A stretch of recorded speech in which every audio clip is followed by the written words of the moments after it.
The most important thing is cash flow. Forget about adjusted EBITDA, forget about net income. Look at the cash flow statement. If you asked of the 535 members of the Senate and the House, if you asked each of them what is Fannie and Freddie, maybe 100 of them could answer that question. Donald Trump said when he was running for president that he was the king of debt. And I think he's living up to that campaign promise.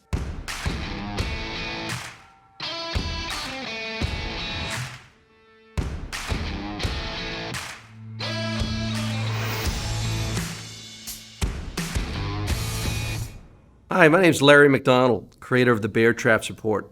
We're thrilled today to bring you Jim Millstein.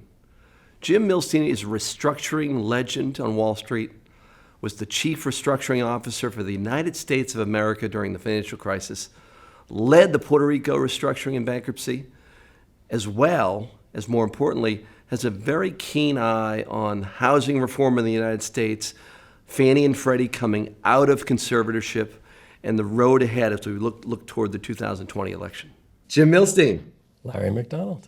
Here we are. Former Chief Restructuring Officer of the United States of America. Great title, bad job. How in the name of the gods do you get that job? I don't know, I must have done something wrong in a previous life. Well, let's go back to when you're in college, you're making your way through your educational background, and then what was motivating you back then? How'd you get started? So I thought in college I was going to be a political philosopher. At my college I had to write a senior thesis, and it occupied the equivalent of like 3 or 4 courses, so it was a bulk of your commitment. And my thesis advisor suggested, after reading this thing that I thought was incomprehensible, that I really needed to pursue a career in political philosophy. So he sent me out to Berkeley.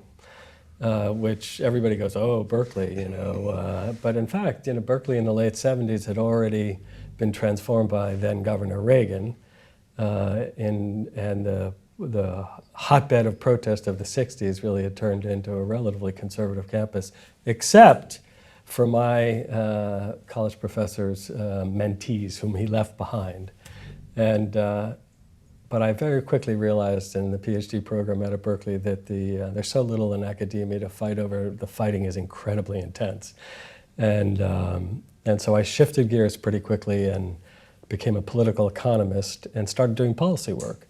My focus really was on the then assault of the Japanese on American industry and what policies the federal government could pursue to try to buttress the steel, auto, consumer electronics, semiconductor So back in the original dumping days. Yes, in the original dumping days, and the original mercantilist policies that you've seen after Japan perfected it, you've seen South Korea pursue, and now China pursuing, where you protect your home market, you force technology transfer into your home market, and you use the home market as an export platform to build up scale until you are internationally competitive, and then slowly allow access to your domestic market to when you have companies that really can compete. And Japan did it to it fairly well, as did Korea, and China's doing it to us now.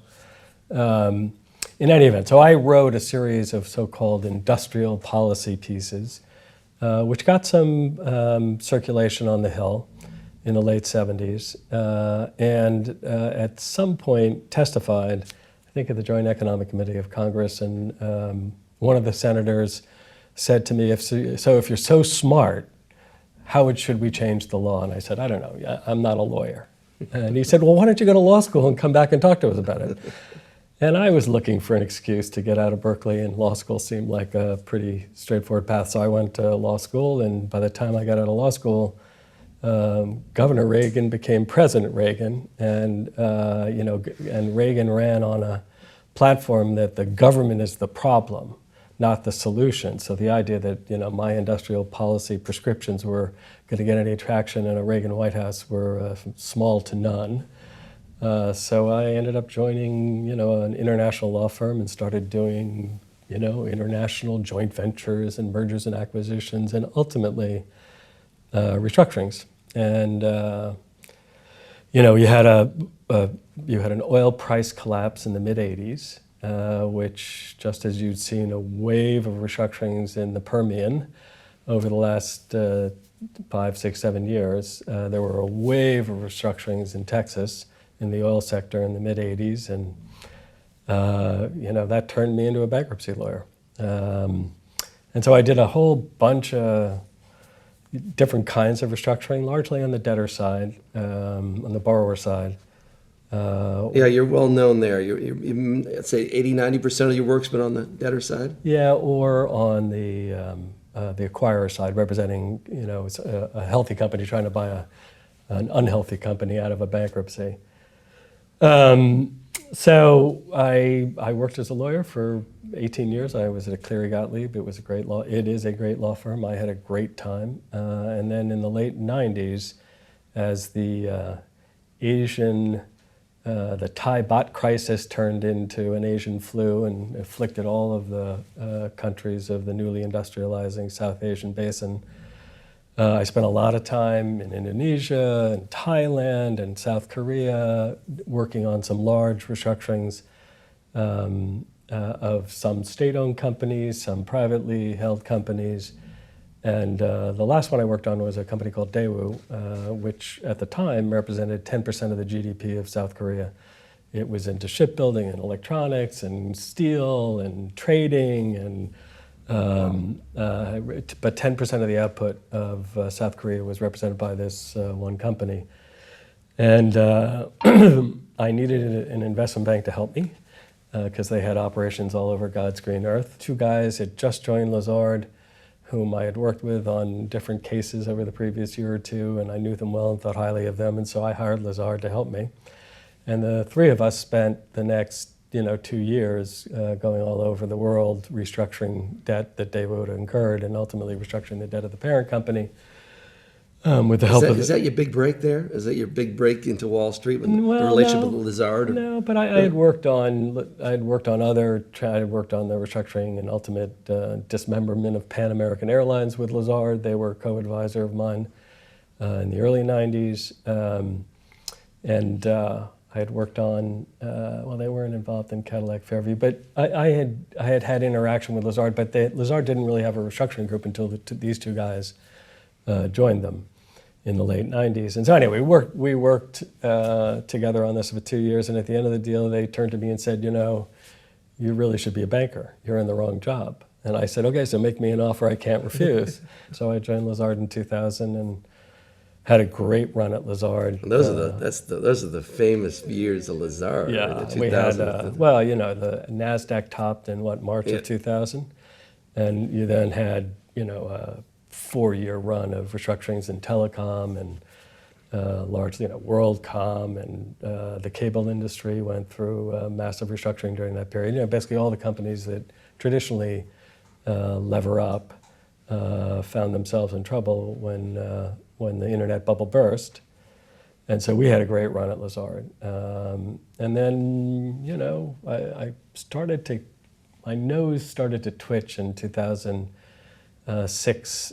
We at Lazard had a run of mortgage originators in the subprime space starting to come to us with liquidity problems and ultimately failing. And it was, no one even knew. I think other than people in the mortgage industry, this whole non-bank originator of mortgage originator was something that was sort of flying under the radar of both the regulators and really I think most of the capital markets. New Century Financial. The only one that I think anyone had really heard of was Countrywide because they were such a big presence in that market.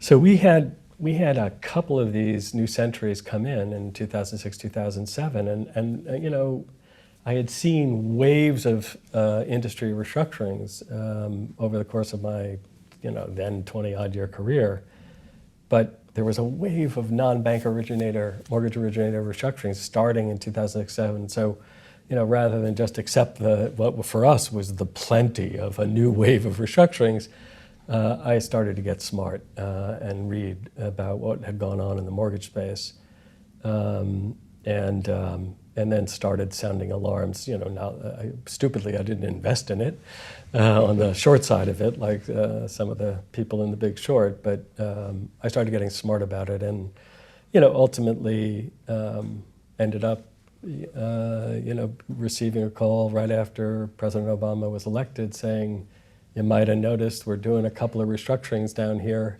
We could use." So you get a call from money." the White House. Not from. Yeah. I got a call from a guy whose career and mine had gone like this. He'd been a Lazard partner at one point. He'd been in the private equity business, but he became the head of the Treasury transition team. So, in most administrations, when there's a change of administration in the critical departments, a transition team is appointed. And sometimes the people on the team end up becoming the assistant secretaries and secretaries and deputy secretaries. And other times they're really just the baton passers between two administrations. But in 2008, during the middle of the financial crisis, making sure that baton didn't get dropped was pretty critical to maintaining the financial stability of the country. And so they assembled very quickly a team of people who had been in previous administration, Treasury departments, who knew, the building and how it operated, and some people like me who were just experts in kind of what was going on then. And so by the time the inauguration occurred, it was pretty clear I was going to have a permanent position in the administration. So I went back and negotiated a painful exit from Lazard, financially painful exit. And so you're leaving Lazard to go work for the U.S. taxpayer. Yeah, I mean, in part because it was the biggest challenge. If you're a restructuring jockey, you want to ride the most troubled horse, and the biggest and baddest horses were then in the Treasury's corral. So I thought, this would be a real challenge, and I thought I could do good. I'd always wanted to work in the government from the time I had been a graduate student, and who knew that my government would need my particular brand of services? So there it was. In my book, A Colossal Failure of Common Sense, about Lehman Brothers, we talked about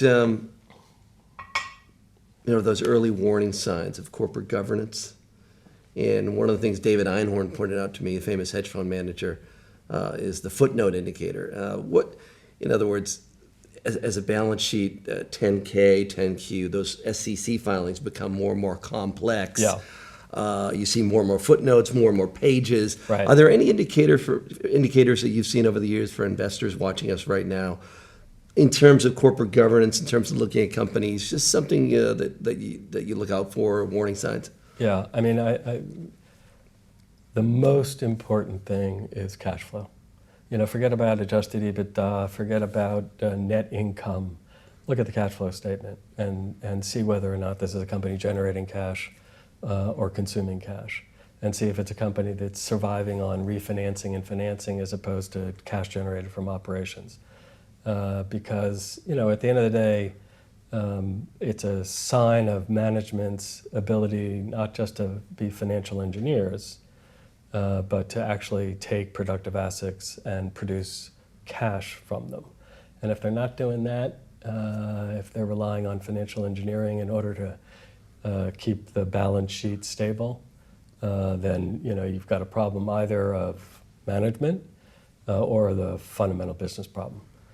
So when we get involved as restructuring advisors with a company, the first thing we do is try to figure out what's generating cash, what's consuming cash, because sometimes a company will hit a wall and there isn't a financing party either stupid enough or hopeful enough to provide the last loan. And so you've got to very quickly be able to shut down operations that are consuming cash and invest in those that are actually generating cash in order to keep enterprise value alive.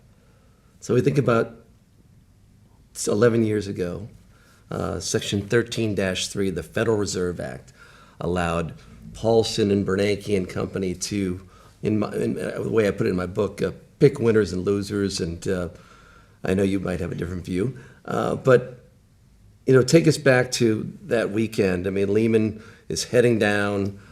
AIG is in one room on life support. There's a number of banks that are also Washington Mutual on life support. And it always felt like to me like Lehman was potentially singled out. You don't have to comment directly on that. I wasn't involved. I was an observer then too. Lazard represented Lehman in those last days, and ultimately in the bankruptcy. It just felt like to me where, Lehman probably needed 30 to $40 billion. In the end, the government gave AIG 190. But if you, like just your comment on that time, but also looking forward, where are we now if a big asset manager goes down, like a major, just a BlackRock or something like that, or a major asset manager or a major hedge fund like a long-term capital, or a major bank? Where are we now versus where we were 11 years ago? I mean, just as a technical matter, as part of Dodd-Frank and in reaction to what the public perceived rightly, I think, as a bank bailout, the Congress in its infinite wisdom decided to scale back the powers granted to the Fed 13.3. I mean, I just as a footnote there, I love the bequest of history. So the Federal Reserve Act is the creation of the Fed occurred in 1913 after what was then the last great panic of 1907, where the financial markets froze. And the Dow sold wildly off, and as a result of that experience, where J.P. Morgan famously organized a cabal of private bankers to provide liquidity to the New York banking system, President Wilson and the leading economic lights of the time determined that maybe the federal government should have the power that J.P. Morgan had to actually stabilize the financial system in a crisis, and created the Federal Reserve System. And in the legislation passed in 1913 creating the Federal Reserve System and the Federal Reserve Board. It was amended subsequently a couple of times in the 30s during the Great Depression, but this section 13.3 of an act passed in 1913, there's some, and 13 is viewed generally as not a very lucky number, but it is the source of the Fed's emergency powers. And under Dodd-Frank, really is a reaction to just how much firepower Ben Bernanke assembled, hanging on really just a couple of words, one sentence in the Federal Reserve Act in Section 13.3, which says, in unusual and exigent circumstances, the Federal Reserve may make loans to non-members of the Federal Reserve System, i.e. non-banks. So a broker-dealer like Lehman potentially could have received a loan. An insurance company like AIG could receive a loan, even though they were not members of the Federal Reserve System, didn't hold their reserves at the Federal Reserve, weren't regulated by the Federal Reserve.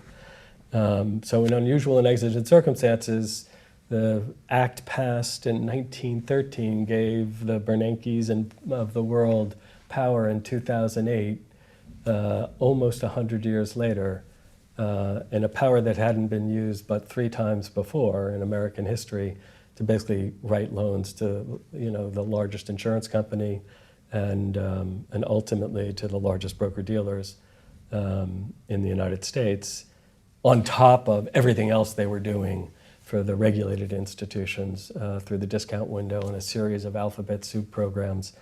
TALF, PPIP, there was just an endless array of programs that the Federal Reserve created to make sure that the banking system and the non-bank financial system had adequate liquidity to meet their obligations in the ordinary course. As a reaction to that massive firepower that was brought to bear on those couple of words, in Section 13.3, Congress in the Dodd-Frank Act amended those couple of words and said, in particular, that that enormous firepower can only be brought to bear in programs of general application. So you couldn't, again, do a single-purpose AIG loan. You would have to create a loan program for the insurance industry as a whole, and in that loan program for the insurance industry as a whole, take down a loan So those words, specifically. general application, Yeah. is how this famous law that goes back almost 100 years was changed. Yes. By So Dodd-Frank. instead of having the authority to write a single institution loan, now you have to create a program of general application from which liquidity can be derived for a specific institution. But it has to be a program of general application. Arguably, it hasn't limited the Federal Reserve's discretion all that much because they can create a, as I've joked to you before, we can create a program of general application for any insurance company located on Pine Street in the city of New York, AIG. But I think the people who exercise that power the next time around are going to be very concerned about not treading on Congress's intent that there shouldn't be single institution bailouts. There should be, industry-wide type programs. And here we are, 11 years after the financial crisis. We've got GDP in the United States close to 20 trillion. Millions of jobs have been created. Unemployment rate near close to 3%. And Fannie and Freddie are still in conservatorship. The great unfinished business. What in the name of the gods is going on here? Why are they in conservatorship if we're in this glorious recovery and are they able to, first of all, for people watching us right now, are they able to retain capital and store capital for the next crisis while they're in conservatorship? No, right now they're not. But notwithstanding the fact they have very limited amounts of capital supporting, trillions of dollars of mortgage guarantees. Say that again. They have what? They have, they have a very thin sliver, a couple of $1 billion of capital that they've been allowed to retain. And they have a $5 trillion mortgage portfolio. Yeah. So they're grossly undercapitalized, except for the fact that they are the beneficiaries of a line of equity that backstops their balance sheet provided by the U.S. Treasury Department.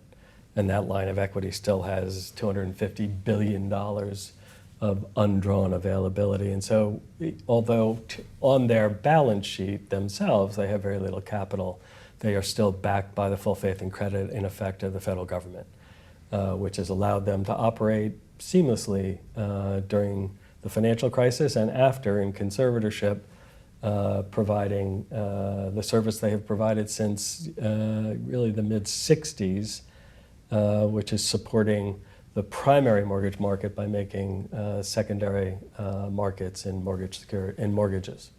So the reason they're still there is that this is an extremely complicated part of the mortgage market.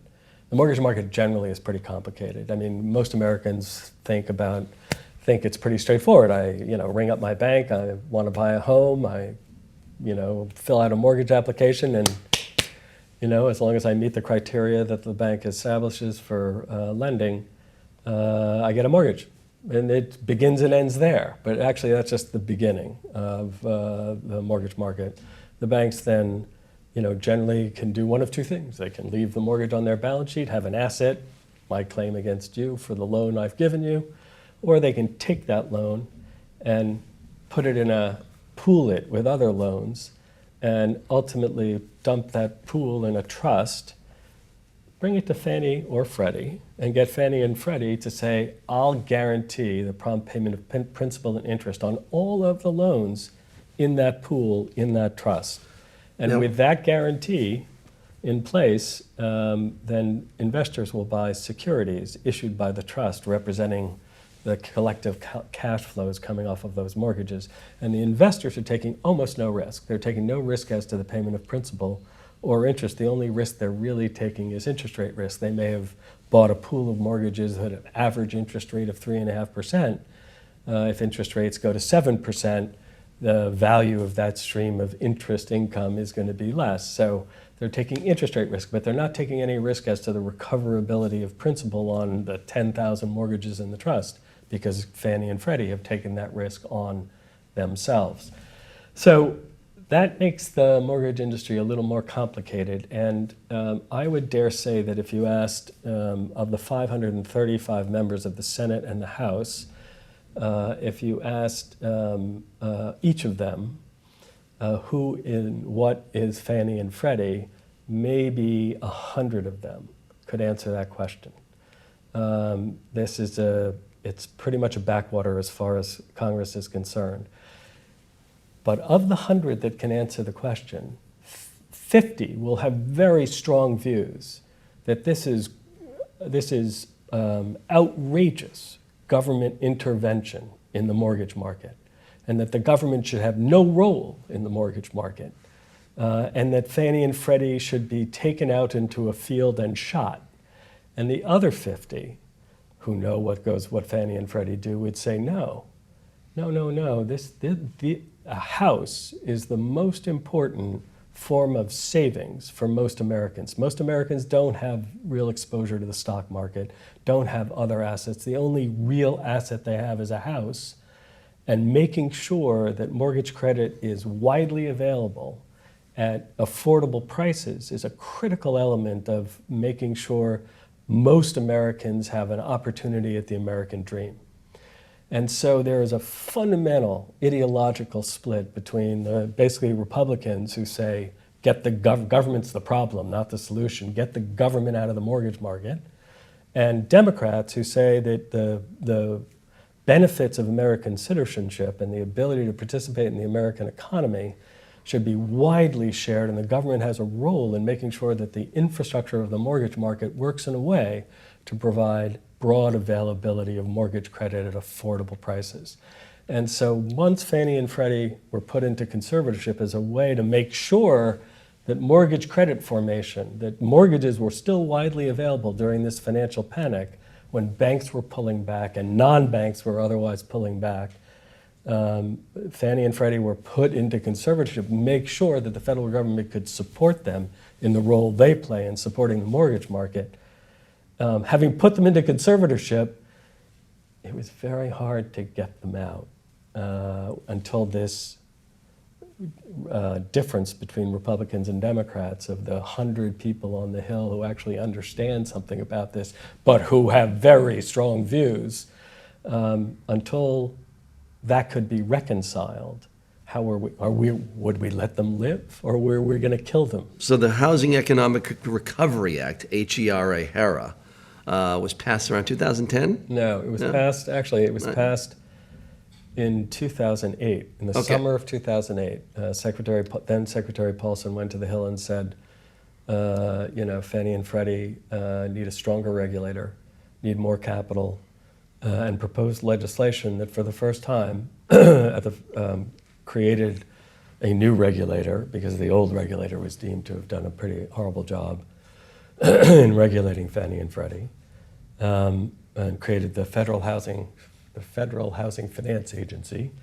Basically took most of the people who worked at the old regulator, OFEO, and moved them over here, created a new head of the FHFA. The FHFA, but gave the FHFA resolution powers, the ability to put Fannie and Freddie either into receivership and liquidate them, or the ability to put them into a conservatorship, and under that, and operate them as conservator. Also gave the Federal Housing Finance Agency the power to create new capital regulations and soundness and safety regulations, which is bank regulatory speak for making sure they operated in a safe and sound manner without creating risk in the mortgage market or abroad, anywhere else in the financial industry. So HERA passes in the summer of 2008, and Secretary Paulson sold Congress on passing this, saying, if you give me a howitzer, I probably won't have to use it. The howitzer being the ability to put them into conservatorship. But no sooner did it pass, he put them into conservatorship. And on September 8th, right ahead of Lehman Brothers filing for Chapter 11 a week later. But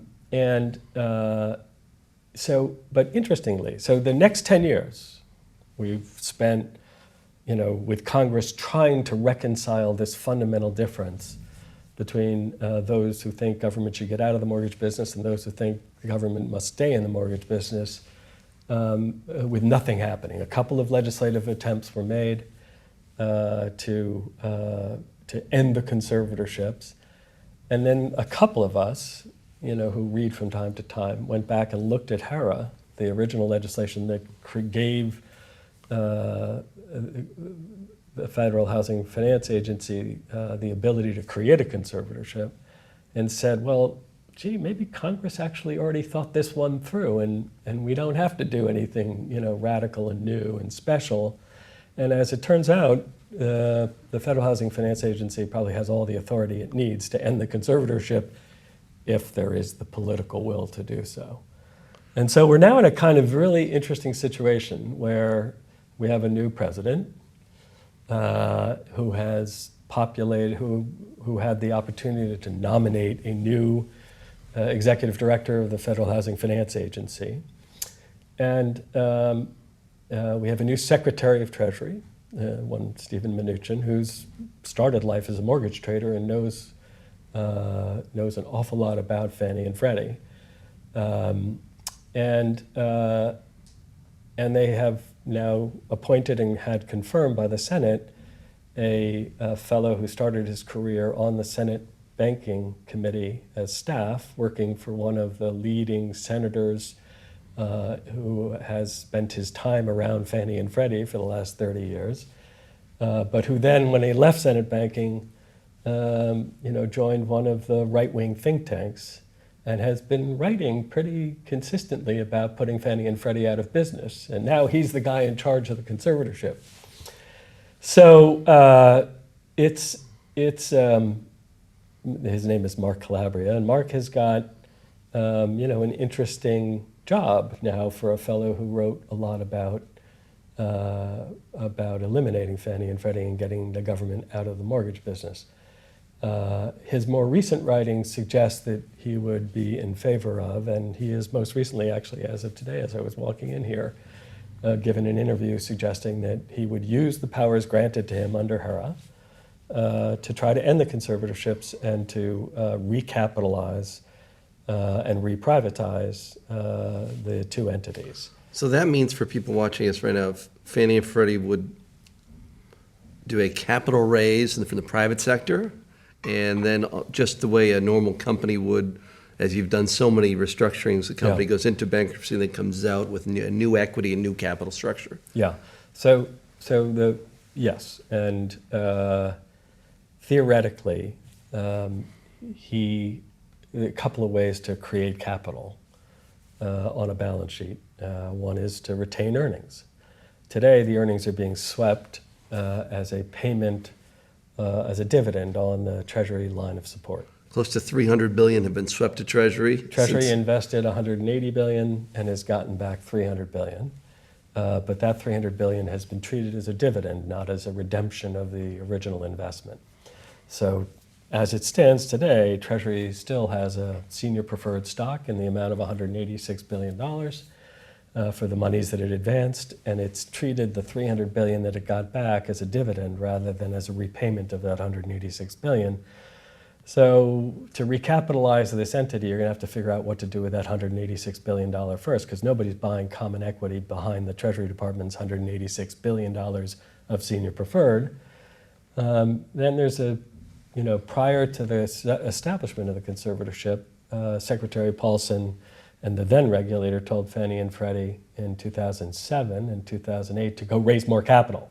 You're undercapitalized, and so they went out and raised, about $30 billion of what's now junior preferred stock to try to buttress their capital going into the crisis.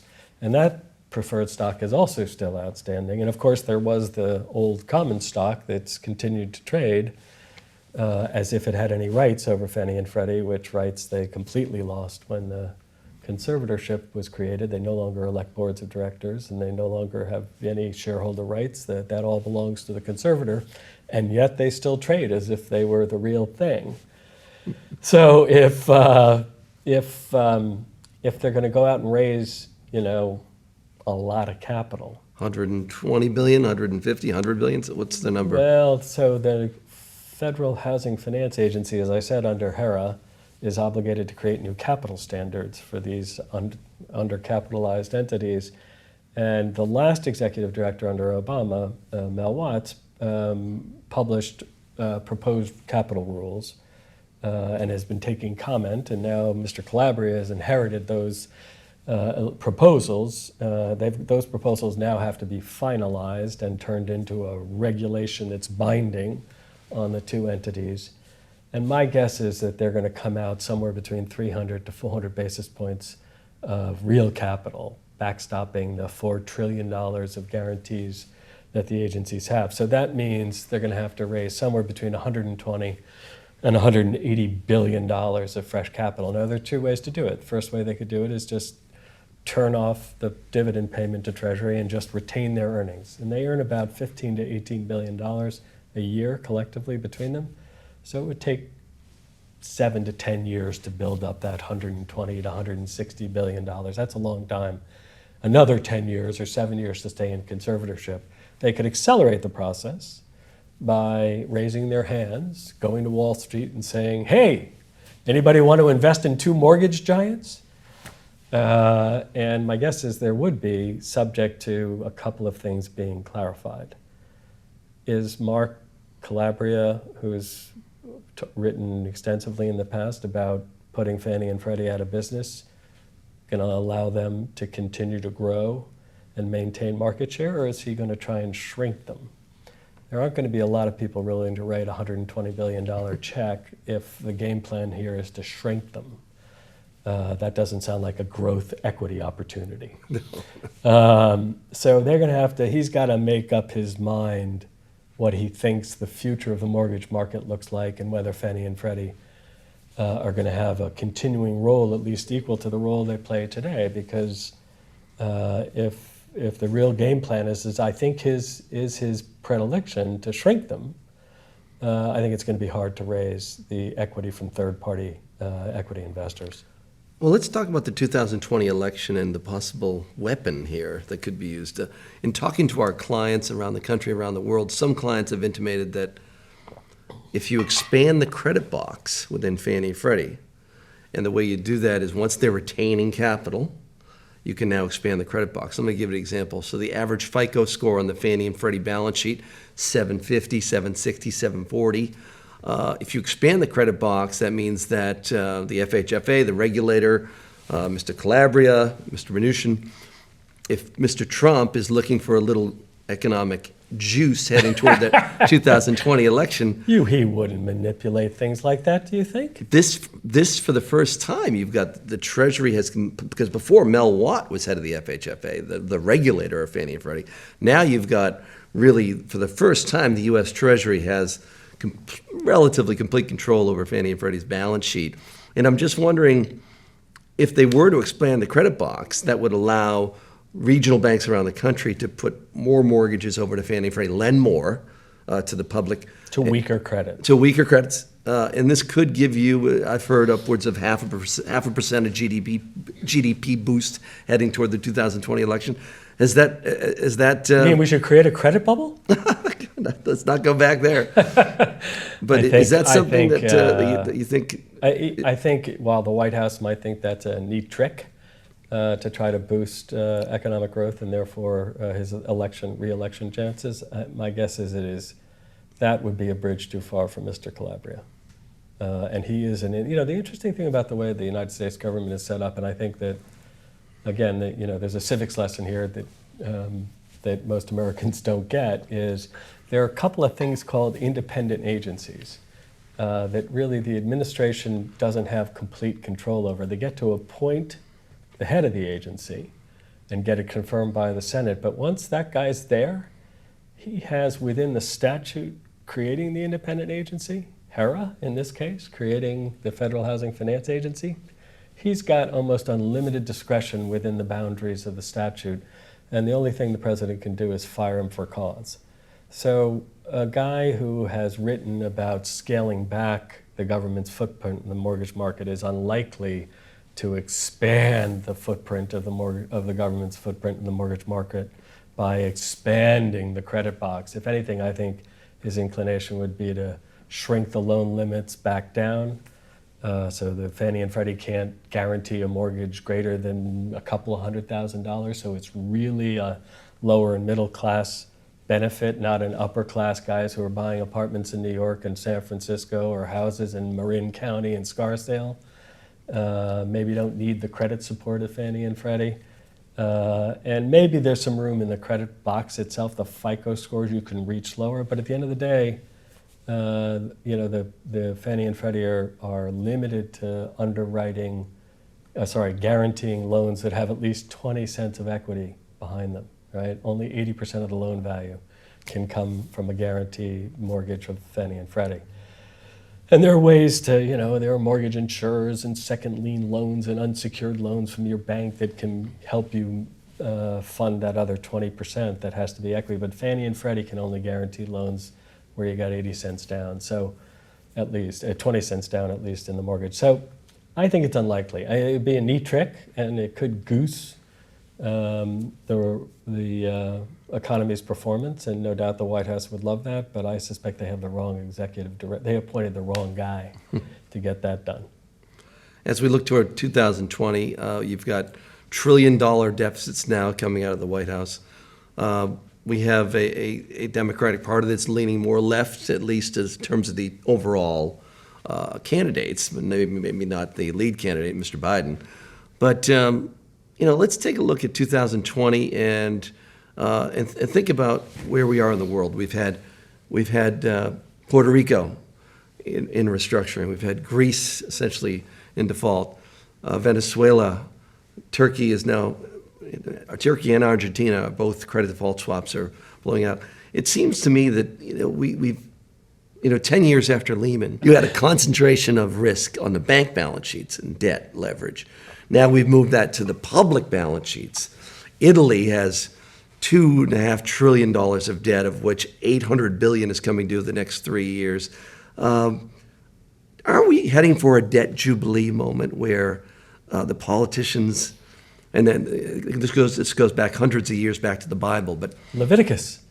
I mean, walk us through where the genesis of the debt jubilee. So, actually, in most of the ancient Middle East societies, there was something known as a jubilee year, and in the Bible, it's the 7th year of the 7th cycle of 7 years, right? So, basically, in the 49th year, the then administrative apparatus, which was the temple for the society, would free laborers from their debts. And the reason for this was that in those days, they had what we call debt peonage. You could pay off your debts by selling yourself or your child or your wife to your creditor and letting them work off the debt. And that proved to be, as a form of debt repayment, it proved to be socially extremely destabilizing for children and wives and brothers and uncles to be sold in effect into slavery to repay debts. And as a sociological matter, those abandoned children or abandoned spouse became pariahs in society, and it became very destabilizing to the social structure to have families broken up like this, and because of the need to repay debt by pledging your son or daughter or wife or uncle. And so the Jubilee year was intended to free all laborers of those debts, so families could return together and once again establish social order and family order. And in fact, the Sumerian word for freedom is translated as return to mother, a child's ability to be free, to return to his or her mother. So, there are some who think that there are three ways to so I've done restructuring for my whole life, and there are three ways a government can repay its debt or handle a debt burden it can't support. It can just default. It can inflate its currency so that the dollars it's using in the future to pay back the fixed debt service obligation it incurred in the past are of lower value. So you inflate away the debt burden by having the currency be less valuable tomorrow than it was the day before when you incurred the debt. Or you can try to refinance the debt. So we've been engaged in a massive refinancing at the federal level of our debt as we have continued since President Clinton had the last federal budget in surplus. We've run deficits for the last 18 years. And the deficits are increasing in size. You know, we've had a series since Clinton of big tax cuts. We had the 2 Bush tax cuts. We had a little tax cut inside the recovery plan that Obama passed. And then we had, you know, the granddaddy of them all, the so-called job, whatever the hell it was called, the most recent Trump tax cut. And as a result of all those tax cuts, we had a budget that was in surplus that went into deficit, and we've racked up, you know, now something like $17 trillion worth of debt in the last 19 years. You know, there's a little bit of what me worry attitude on Capitol Hill. You know, suddenly the Republicans have become lovers of the deficit after having railed at Obama for the stimulus plan and the deficits that were being created when you know, most of the mainstream economists in Washington, when that most recent tax cut was passed, said, yeah, you're going to juice the economy a little bit for the first year of the tax cut, but the increase in debt and deficits is actually going to have a depressing effect. And it would have, but for the Federal Reserve, which has kept interest rates very low. So the theory about why government debt and deficits are bad in mainstream neoclassical Keynesian economics is that eventually the debt service burden crowds out private investment and public spending. And because debt service becomes more and more of a burden on the central government, and interest rates, as the central government's budget becomes more and more out of balance, interest rates increase, making the debt service burden even harder to manage, and crowding out more private investment and more public spending, because more and more of the public budget is dedicated to debt. And so that overhang has a depressing effect on economic growth.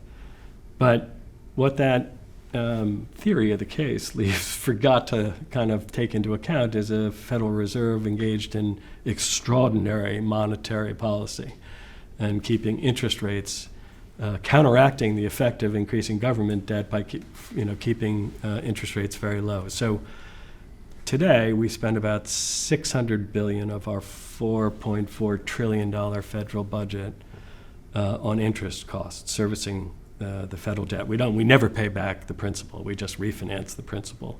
So the debt just keeps growing, but the interest costs are very low. If we paid the average interest cost since World War II, which is sort of 7% on the debt rather than the 2.5% we're paying now, instead of spending $600 billion on debt service, we'd be spending something more like $1.5 trillion. And if we were spending $1.5 trillion of a $4.4 trillion budget, we'd either be running massive deficits or we'd be cutting back on Social Security, Medicare, and defense, because there'd be nothing left in the budget but to cut back on defense, Social Security, and Medicare. The discretionary budget would have long since, the discretionary budget, which is all the important stuff, education, housing, roads, infrastructure, that would have long since been cut away. Donald Trump said when he was running for president that he was the king of debt. And I think he's living up to that campaign promise. He is the king of debt. And we are in danger of a crisis of confidence in the federal government's financial stability. We're a crisis in the dollar. This is a federal budget that's now out of control, completely out of control, and we have a situation where the deficit hawks, who are largely in the Republican Party, have disappeared. They've gone quiet, and now they're printing money they're just printing money. And at some point, one of two things is going to happen. At some point, we're going to have inflation, because we're going to have inflation to pay back all of this debt. We're going to have much less valuable dollars to pay back all of this debt that we incurred. Or we're going to have really high interest rates as people say, I'm not lending to this government at these rates, the risk is too high. And maybe the Federal Reserve can continue to jawbone the market or engage in quantitative easing 8, 9, 10, and 11 to try to keep the rates low. But there is going to be a day of reckoning, and I don't know if it ends in a jubilee year, but But it's the young voters. The young voters are looking in Europe and the United States. So the U.S. has 20 trillion of debt. Europe, about the same. So you're talking about 40 trillion of debt in the two, U.S. and Europe. And you've got this younger class of millennials and alike that are looking at this saying, geez, this isn't my debt. And so as that group grows and as the baby boomers shrink, at some point, if that debt is suppressing the quality of life of the next class, that I think is the worry of the whole Berkeley crowd. I mean, they're no longer the Berkeley crowd. These guys with the black drapes, Antifa. There's got to be the problem is as you grow into having a family and a job and a place in society, you're also making greater demands on public services. So your need for government is greater too. So there may be a generational shift in priorities for public spending, right? To move away from, supporting retirement programs, Social Security and Medicare. But again, if you're a 25 to 40-year-old with a parent who depends on those programs, the alternative to the government providing for them is going to be you. And so just as you are living in their house today, waiting a job with a living wage that can support a house payment, if the next generation determines it wants to cut spending on the important supports for the elderly, their parents are going to be moving back into their house because they're going to have nowhere else to go. And if you look in the UK, you've got Mr. Corbyn, rising up here, promising, in my view, mathematically unsustainable promises, trying to buy votes, and he's this is a man, Mr. Corbyn, that would nationalize the banks in a second. And then over here, we've got AOC, Miss. Listen, this is Larry, with all due respect, that's a Republican talking point. It's, this whole socialism is overwhelming the Democratic Party. That's just a Republican talking point. AOC is part of a group of maybe 5, I think Nancy Pelosi said, of newly elected congresspersons who are, advocating kind of a democratic socialist platform. Most of the Democrats who were part of this wave election in 2018, the newly elected class, come from purple districts. They're military veterans. They're Rhodes Scholars. They're business persons. This is a group of people who are not, ready to topple, kill the czar. They're not Bolsheviks. And so, I think they are people who recognize that we have a healthcare crisis in this country, that we are not adequately educating our people, particularly in the inner cities, where we used to have block grants to support from the federal government local spending on schools. There's an important conversation that has to go on in this country about priorities, of where should the federal government be spending its money. We've grossly neglected infrastructure in this country to build infrastructure that we can bomb in Afghanistan and Iraq. We've just for the last 20 years, kind of failed to invest in this country, other than investing in tax cuts. And so I think, I think you're going to see the Democrats unite behind a clearly a change in budgetary priorities, but it's not going to be a socialist revolution. So a big move to the center as we head toward 2020. Yeah, I think so. I think so. I would be very surprised if Bernie Sanders is the candidate of the Democratic Party. And last question, infrastructure. I mean, word I hear on the Hill, President Trump is now trying to reach out to Miss Nancy Pelosi, the Speaker of the House.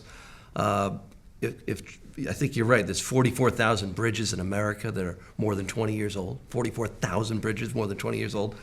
It's a shame.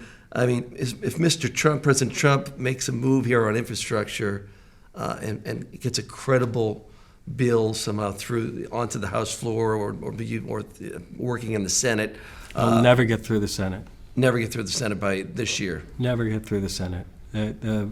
So what they're talking about, they've agreed on a $2 trillion infrastructure spending. That's $200 billion a year over 10 years. So that's less than 5% of the current federal budget.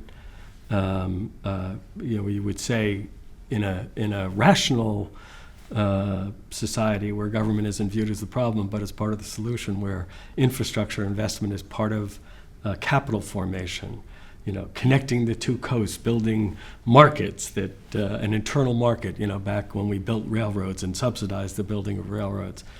In a rational debate about the role of public spending in helping buttress private investment and economic growth, this would be an easy $200 billion. You should find that in a heartbeat.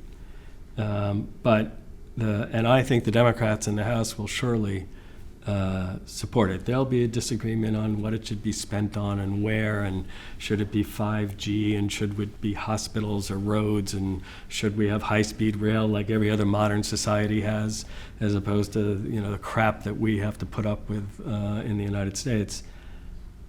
There'll be a fight over that. This is the ultimate pork barrel stuff. But the real problem is going to be in the Senate, because it's going to create, they're either going to have to be willing to increase deficit spending, or they're going to have to raise taxes and take back some of the goodies they gave the corporate sector in the most recent tax bill, or they're going to have to cut something else, right? So more deficit spending, higher taxes, or they got to cut something else. And I think the Senate will do what Mitch McConnell likes to do, which is nothing. He will just give it a pocket veto.